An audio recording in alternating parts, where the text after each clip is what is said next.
today I want to talk a little bit about some variations of the G chord. We're in a first position G, as you can see there, and I think I'm going to do several lessons like this, a little deep dive stuff, because just in the key of G, even, because I think it has a lot of possibilities. Sometimes we play a G like this, which is fine. That's a fine way to do it, depending on the song. Today, though, for today's purposes, I'm going to go ahead and use my pinky on the 3rd fret of the high E, and I'm going to finger this type of G here. You can see it pretty clearly there, I think. And the reason is I want to share with you guys some embellishments, I guess I would call it, in the key of G, where you can go without even leaving the key of G, without even making any changes chord-wise, just staying right there on the one chord. What can you do to embellish it and to put some secret sauce on it? But also, if we do it right, we can do moving bass lines, and we can also imply changes without making actual chord changes, and I'll explain that in a second, okay? So here we are with our G chord, right? Okay, fair enough. And for today's purpose, I'm gonna finger pick because that's the way I like to do it. You could also do it with a pick, Doesn't really matter, whatever's comfortable for you. But for me, I'm gonna do it with my fingerstyle because that's where I'm most comfortable. Okay, so here we are in the G. Now, what I'm going to start out is, and I gave a little lesson on this the other day about sus chords, suspended chords. It's just a raised third is all it is, which don't even worry about what that means. But in the case of G, you got your G chord, and you've got that open B string there. Now, if you close the B string on the 1st fret with the 1st finger, you get a G sus. And that's a cool chord because you've heard it before, I'm sure, many times. It implies a 4 chord, but it still has the bass, the bass root of G. So if you do that, it gets a nice movement, especially in a sort of a songwriting mode, Americana style. And that's cool. But now I want to take it further and make a little deep dive into it. What else can we do, being that we have the freedom of, because we're fingering the G chord like this, now we can move freely with both our 2nd and our 1st finger, and your pinky for that matter, really, but I'll show you that later. But just keeping it right there stationary, keeping it anchored. So I just showed you the sus chord there, right? Now what I'm going to do is I'm going to go ahead and hammer on the 2nd fret of the G string and see what that sounds like.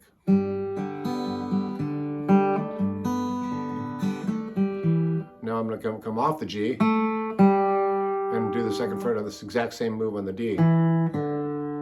What does that sound like? Okay.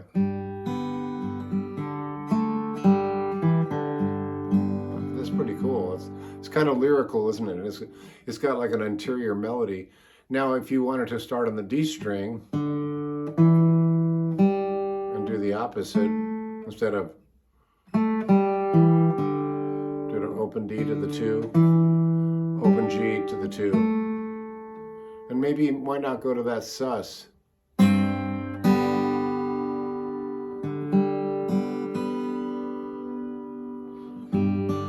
So what I'm trying to get to is, just by using those 3 moves, we can do variations of them and watch what happens. So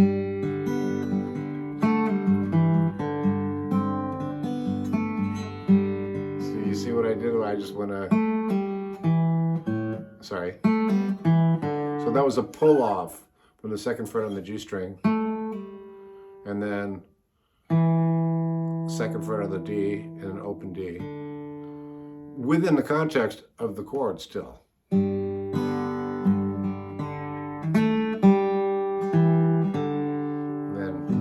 so I'm rolling along, whether it's with a picking pattern, with an actual pick.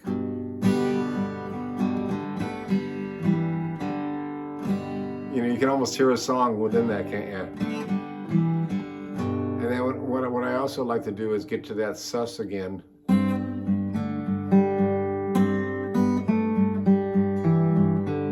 So however you want to do that, there's no particular order. There's no right or wrong there.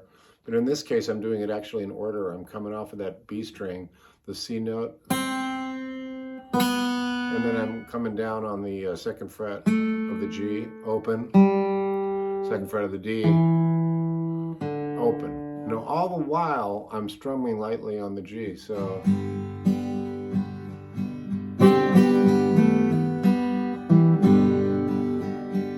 Now, maybe come up. Get random with it and have fun with it. So that's some of the things you can do within the context of a first position G chord. I don't want to go too far with it, except to say what I'm going to get into later. I'm going to play you out with some of the stuff I'm going to take on with these little longer deep lessons here. I'm gonna move around in the bass area with like the low G. You can also do things with that where you can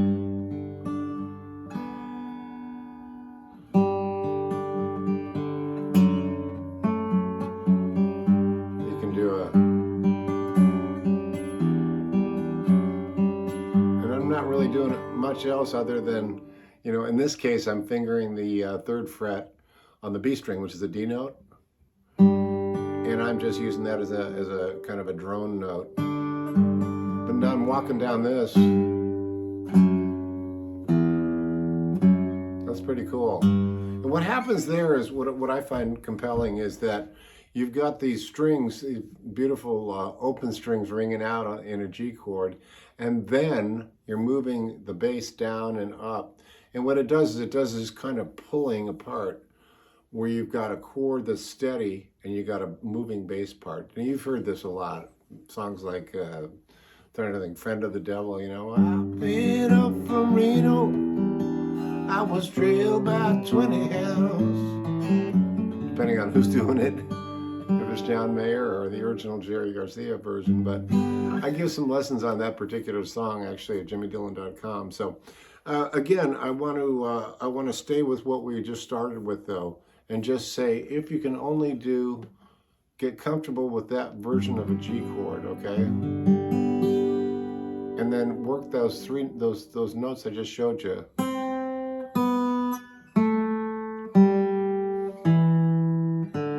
And then just rest. So in really slow motion, which I think is important, I have to always remind myself, do it slowly, Jim, So check it out.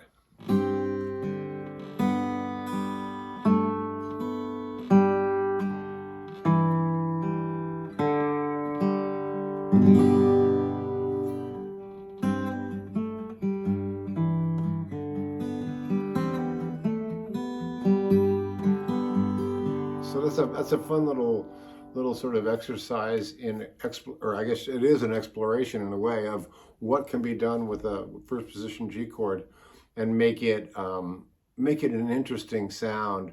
Because I think with acoustic guitar especially, what makes a song or even a guitarist for that matter, really interesting or compelling is the movement between the chords. And even when you're resting on one chord, because it gets that interior melody, I call it.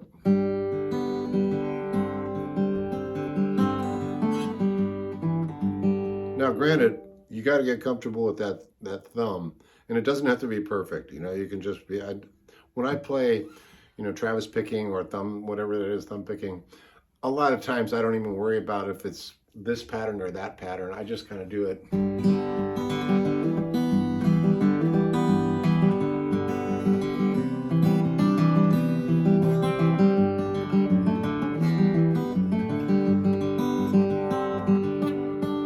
Tell you, that was a heck of a lot of hours sitting around watching TV, getting that thumb to dance, right? It's a thing. But I cover a lot of this stuff in many of my courses at jimmydillon.com. So I'd love to have you check it out. And while you're there, maybe check out my music. My partner Jason just sent out an email, and a really cool email actually, where he was sort of talking about the songs that I've written over time and got a good chance to record. I was fortunate enough to make CDs back. Remember those?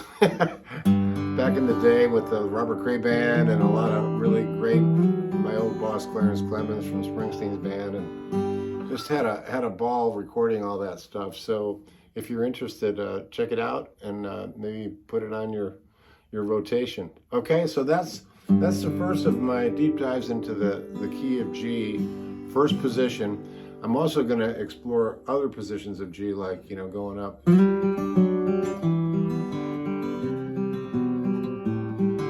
Or even up higher here.